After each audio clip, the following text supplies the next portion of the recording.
And here in my hand is the Tascam X8, and it's probably the first 32-bit float handheld recorder. So I'm really grateful that I was able to purchase this one here in Thailand. And this video is about my first impression, and also I'm going to answer the questions that you may have. I would also like to mention that this is not a sponsored video. Libby and I, we paid over $500 here in Thailand to get this recorder, and the idea is to do separate videos. So we are going to create a playlist, and depending on when do you watch this video, always check the description down below if we already made a new video about this recorder, because there's just so much to talk about, there's so much to show you, and this is the first video. In the second video, we go out here in Bangkok, we record sounds. I will provide you a sound library that you can download so you can review all the files recorded on this recorder. And in the third video, that's when we make a comparison between this recorder, the sound devices, and also the Zoom F6. I do not have the Zoom H6 and the Zoom H8 anymore, so if I disappoint you with that, I'm sorry, but I can only carry what I have in our suitcase, because weight and size is for us very important, because if you don't even know who we are, we travel the world full time and we can only carry what we have, and the Zoom H6 and the Zoom H8 did not make the cut when we left the US. Now, for what do I use this recorder? Because I don't know what your objective is. What do you want to use this recorder for? And for us, it is field recording. So we are out and about, and the first time when I opened the box, the first thing that what I noticed is that there is no wind protection. So if you think about you want to get a recorder like this, make sure that you also purchase wind protection. The W11, this is the one from Tascam, and it's like a, you know, a better sock, but it does not protect you from wind. We go into this deeper in the upcoming video, so I recommend you maybe checking out the one from Zoom, but it's also not that great.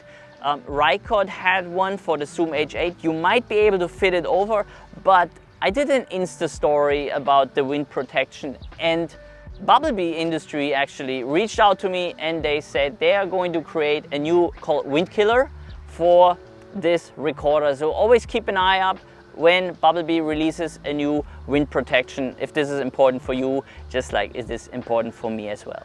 Again, it is a $530 depending on where you live, so it's a lot of money. And my first impression from the capsule was a little bit more, ooh, really? Did I really just spend? Because they feel, I know saying cheap is not fair. I wish there could be like metal housing or aluminum, but just regular plastic.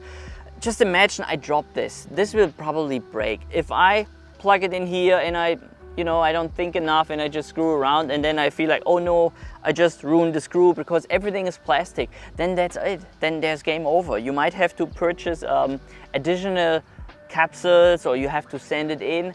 So just make sure that don't drop this recorder. It feels great in the hand, so the plastic does not feel cheap when you have it in your hand. I remember the Zoom H8 does not feel the same, so this is very similar to the Zoom H6, for example.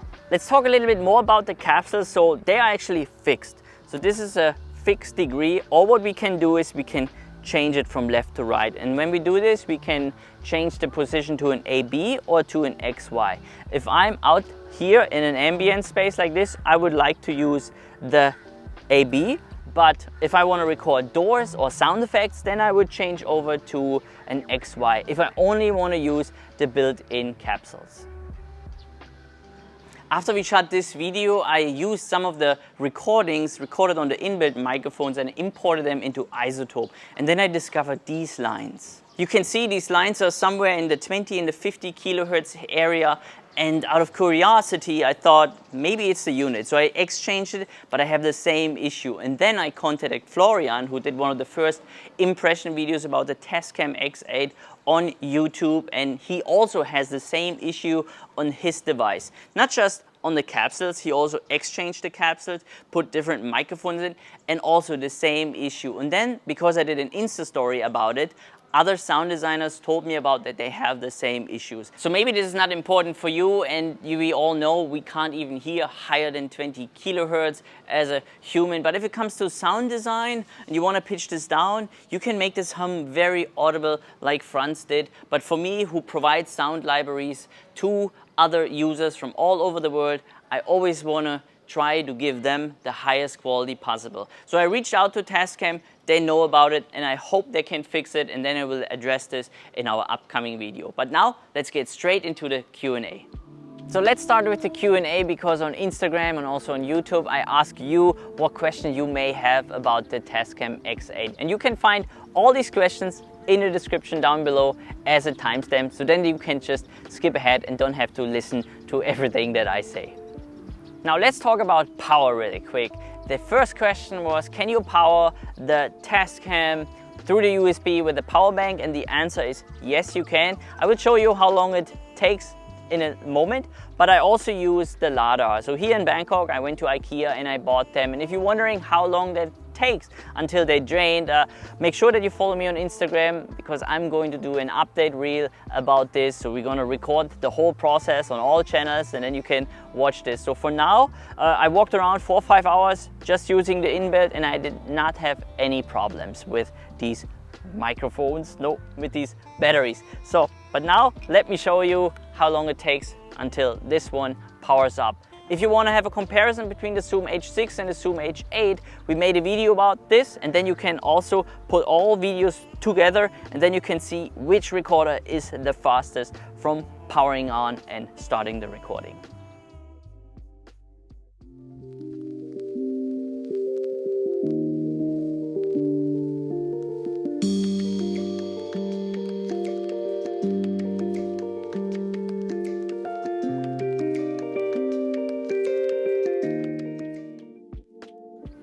The next question is also a great one, and it's about how many functions depending on the display, especially in winter when using gloves. And I did a test really quick with having something between my finger, and I don't think you need to worry about. You can still use the menu using gloves, but I don't know how thick your gloves are. I also remember being in Iceland and having thick gloves, so you really have to check this out. I wouldn't worry too much about this. I would be more worried about the temperature, because if I look at the operation menu, it says somewhere between 0 and 40 degrees. So don't go too deep into the minus. You might damage the recording device. The next question that I got is about the screen readability in bright sunlight. And Bangkok, every day it's so bright right now, and I have absolutely no trouble reading it. Everything is great if it comes to this. If this is something that is very important for you, you will not be disappointed using this recorder. Another question is about omnidirectional microphones, and I have the Roland one, but if you have the Soundman and you felt the same excitement that I did when I heard, oh, 32-bit recorder, I can use my omnidirectional microphones and then I can record in airports or in airplanes, and I don't have to worry about clipping anymore. I do have to disappoint you a little bit, because it is not possible on the Tascam recorder. If you use a Zoom H1N, for example, and you have the line in with the microphone, this does not exist here. I did a mistake and I tried it out and I plugged it in here and the camera in, but this is not the right plug. This is not the right set. I did get a comment on this question, and I just read it to you so you can try it out for yourself. So if you have a 3.5 TRS female split to 2 standard 3.5 male and plug them into the microphone sockets, the Roland microphones will work fine. So this is great. This is a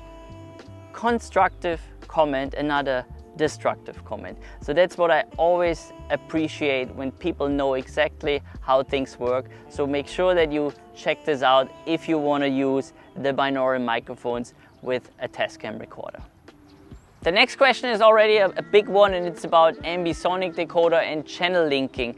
And yeah, I know I just bought the recorder and I still have to go through the menu and I will figure out even more, but right now I could not see that I could link 4 channels to ambisonic. Maybe this is a software thing that they could update in the future. It would be awesome if you could record ambisonic sound on it. But what you can do is you can still record on 4 mono channels and then in post do whatever you want with these recordings. But I'm not a sound engineer. I don't have the experience about what you can do with that. But I also couldn't find out if you can link 3 channels. All what I see is that you can link the stereo channel. That means you can link channel 3 and 4 to one stereo file and also 5 and 6 to one stereo file, but nothing that goes beyond that. The next question is also great, and this is actually what we always do. We always provide sound libraries to the recording devices or microphones, and somebody would like to see how these 32-bit files look like in a DAW. And for this, I'm going to create you a huge sound library with all the recordings recorded with this recorder, and then you can just download them and you can import them into your own DAW, and then you can review the files and also do whatever you want to do with these sound recordings. So always keep an eye in the description and also in the next videos. That's where I link these sound effects for you. What about handling noise when walking around and having the inbuilt microphones activated? And that's what we're doing right now. We're gonna use just my hand, and then later on I also put it on a Joby stick.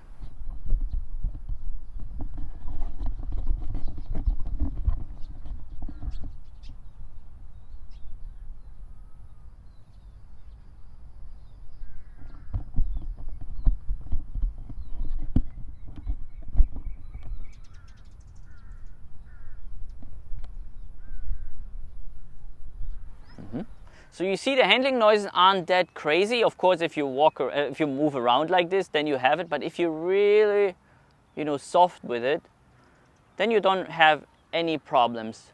So I just attached the Gorilla Pod. Now let's do the same with the Gorilla Pod.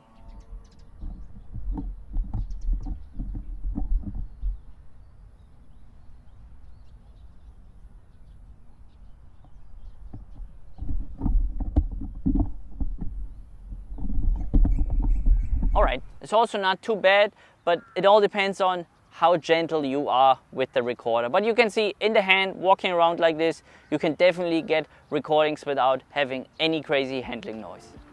The next question is about recording flexibility, and what the user means is, can you record on all tracks at the same time? There is a mixing function, and I also saw that yes, you can do that. I haven't tried it out myself yet, but this is definitely for our next video. And now let me get to the last question. And I could go for hours, but I try to make it short. And the question is about, does it even make sense to buy a Tascam if you already own a Zoom F6 or a sound device or any other field recording devices? And this is a tough question. Of course, like logically spoken, it doesn't really make sense because you already have great recording devices. But for me, it still makes sense because we have inbuilt microphones. I record in airports, I record in airplanes, I record in buses, I record in places where I can't use these recorders. And for this, it does make sense for me, but I don't know if it actually makes sense for you. And that's all. That's all for this video. And in our next one, that's when we go out, we do real world tests and really record the heck out of this recorder. So thank you so much for watching, and I can't wait to see you in our next one.